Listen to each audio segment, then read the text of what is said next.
7 months na ito ngayon sa school. Kaya yung laki niya, ang pinapakain lang nito guys ay 2 buwan ko lang ito pinapakain ng page. Pinapakain ito organic kasi hindi na pagbinta, panghanda man para sa ating karawan po. Tawa na Diyos tumatiri naman. Mahigit 100 kilo siya ito guys. Kung pina-page ko ito lahat, sigurado parang laki na ito. Ayan.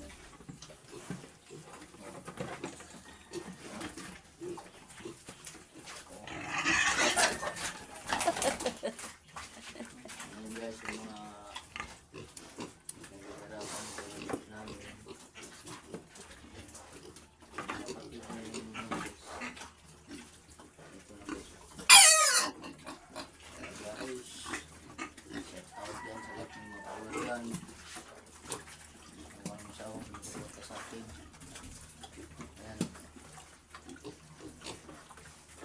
Subscriber dyan sa YouTube channel sa Dr. Epi Jelly Vlog.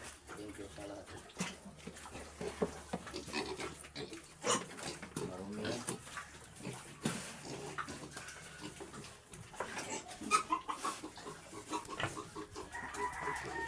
Pinilipat ko na sila ng kulungan guys. Pinagpalit ko na kasi yung nagpakain ako tumalon eh. Oh, madungay sila.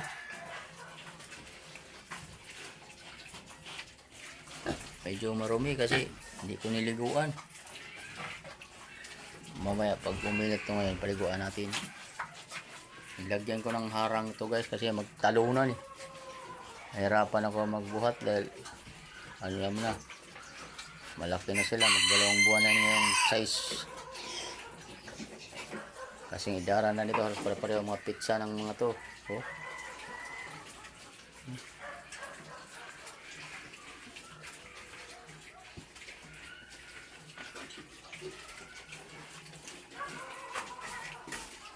Napakaganda talaga guys pag meron kang alaga. Hindi ka mainip mag-isip. Tuwan-tuwa ka palagi. Nasa isip mo yung walang stress kasi pag may stress ka sabay, pumunta ka lang dito, mag-alaga sila, magpakain, mawala na ang stress natin.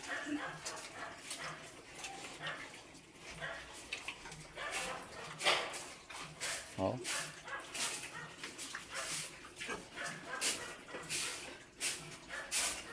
Oh. Yan na inahin ko dyan guys. Oh. Yan, 3 yan eh. Yung 2 puro buntis. Kaya ginagawan, dinidiskartihan ko lang tong loob ng kulungan ko kasi ano eh, pag di natin diskartihan wala ang malagyan.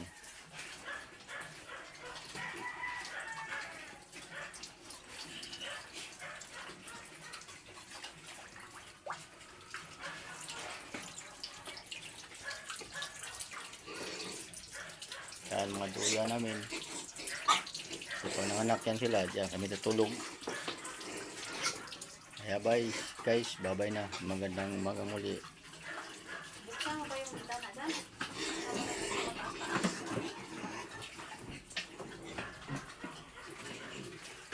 Hanap tayo ng pantukod kayo sa bintana para hindi mainit. Ngayon. Good morning.